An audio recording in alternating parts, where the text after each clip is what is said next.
Welcome to my channel.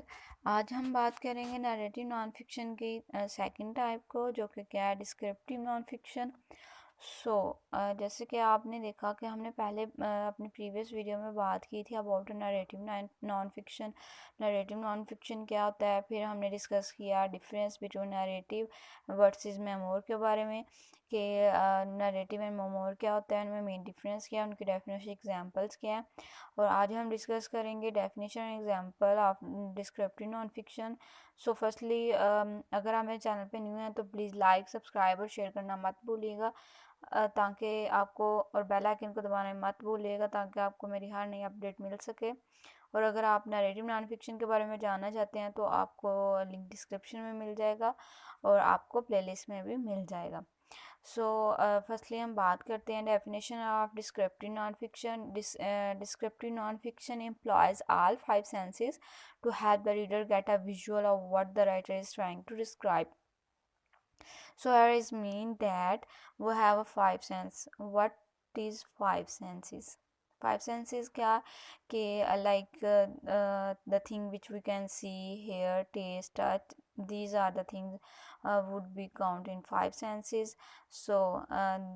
Descriptive non-fiction की में क्या क्या चीज़ें आती हैं, ऐसी चीज़ें हम ऐड करते हैं जो कि रीडर को हेल्प करे या राइटर को हेल्प करे to describe all things which represent your five senses, जो कि हम ऐसी बात जो कि फाइव सेंसेस के ज़रिए हम अंडरस्टैंड कर सकें, वो हमारी डिस्क्रिप्टिव नॉन फिक्शन में आएगी.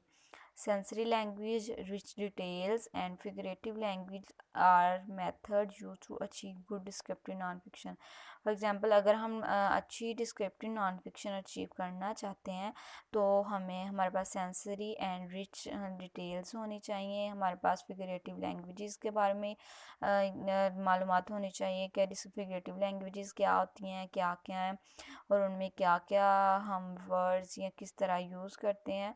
तो अगर हमें इन सब चीज़ों का पता होगा तो हमारी जो नॉन फिक्शन राइटिंग होगी वो डिस्क्रिप्टिव बन जाएगी, और जिससे क्या हमारी descriptive non fiction we achieve very good descriptive non fiction.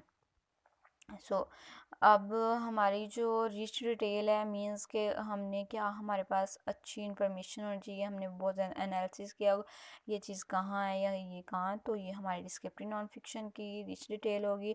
और figurative language like simile, metaphor, all these things हम अपनी नेक्स्ट वीडियोस में डिस्कस करेंगे. ये सारी चीज़ें हमारी फिगरेटिव लैंग्वेज में आती हैं. अगर हमें इन सब के बारे में पता होगा तो हमारी जो descriptive non-fiction would be better. So here we have some more points which represent descriptive non-fiction. Good descriptive writing creates an impression in the reader's mind of an event. अगर हमारी डिस्क्रिप्टिव राइटिंग बहुत ज़्यादा अच्छी होगी तो क्या होगा, हमारा रीडर जो होगा उसके माइंड या कोई भी इवेंट है उस पर अच्छा इम्प्रेशन होगा, किसी भी जगह पे अच्छा इम्प्रेशन होगा, किसी भी पर्सन के सामने होगा, किसी भी चीज़ पे होगा. The writing will be such that it will set a more describe something in such detail that if the reader side they would recognise it. क्या जो हमारी राइटिंग होगी वो क्या करेगी, एक मूड को सेट करेगी और डिस्क्राइब करेगी सारी चीज़ों को रीडर के सामने with detail, and we are they would recognise it. तो ये हमारा डिस्क्रिप्टिव नॉन फिक्शन में आएगा.